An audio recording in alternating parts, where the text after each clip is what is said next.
Okay, good evening. Welcome to the Finance Committee meeting this evening, which should be, I think, pretty brief. Okay, thank you.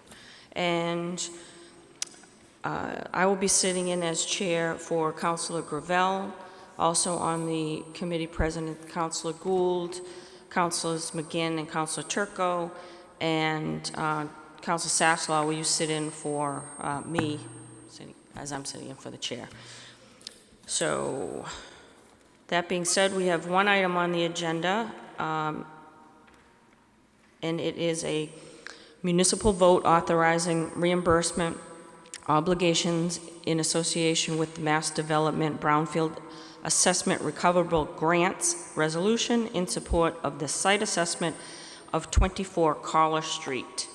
And with us this evening to present on that is Kurt Bellavance from Community Development. Thank you, Mr. Bellavance. Good evening, Kurt Bellavance, Director of Community Development. Thank you.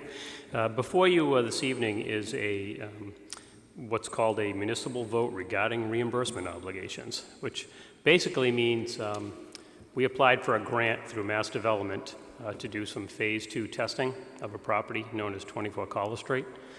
To go back, we did receive a park grant last year to purchase the property, and we're going through the due diligence process to test the property. We've done a phase 1 of a testing of the property. Now we want to enter a phase 2 before we look at acquiring the property.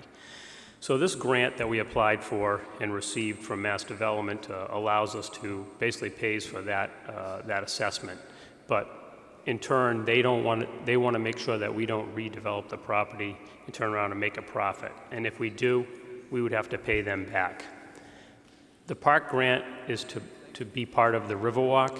The property is going to be maintained as a park. The funding through the park grant basically only allows us to buy it as a park. So there's going to be no profit. There's going to be no net gain on the property, so we feel very comfortable that there'll be no obligation to repay the $93,000 grant that we got. So we feel very comfortable with requesting this before the City Council this evening, and I'd be happy to answer any questions you have. Anybody have any questions? Councilor Gould? Thank you, Madam Chairwoman. Kurt, this is the Clock Barrel site, correct? Which is in desperate need of some TLC and some cleanup, and I am fully in support of this. This is just one more step in the vision of changing that whole Riverwalk area, and that's a critical piece, if I'm correct, right? Yes. Would you like to expound on that, or just yes? That's fine if it's just I can expound on that.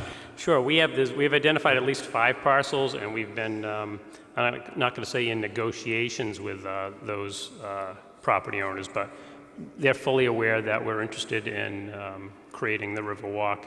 They've all been pretty cooperative so far with the project. In fact, this was 24 Collar. We've talked about purchasing that with the owner.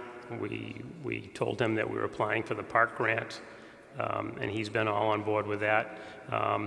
He allowed us to enter the property to do testing. He'll allow us to go forward with the phase 2 as well. So everybody in that area along the area that we've identified as the Riverwalk have been very cooperative.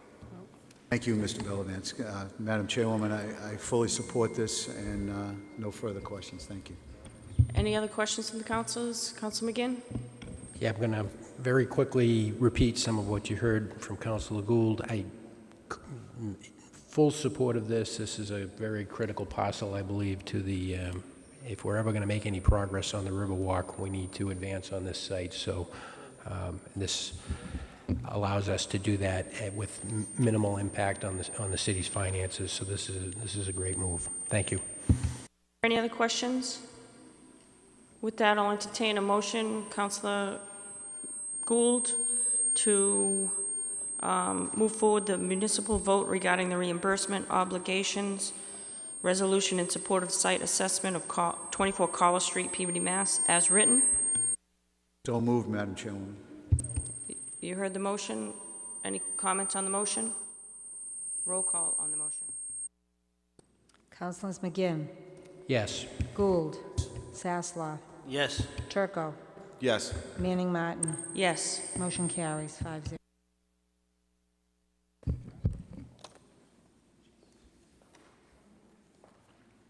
And another item under B, any other matters properly before said committee. We did get in our packets this evening requested information that I had asked for at our last finance meeting for more information pertaining to the housing development plan as to why the document we needed to go out of the house in order to put the information together and not do it in-house.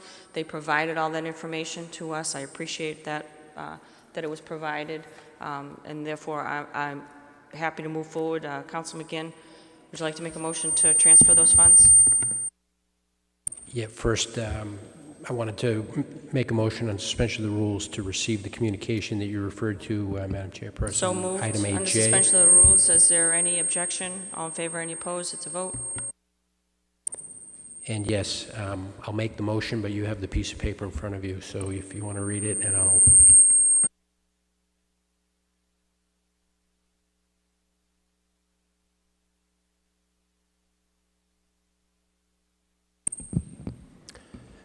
Move to approve the transfer request from account 270-0000-33023 in the amount of $19,600, Community Preservation Act Housing, to account number 270-0181158564218-0318 in the amount of $19,600, Community Preservation Act Community Development Housing Production Plan. So moved.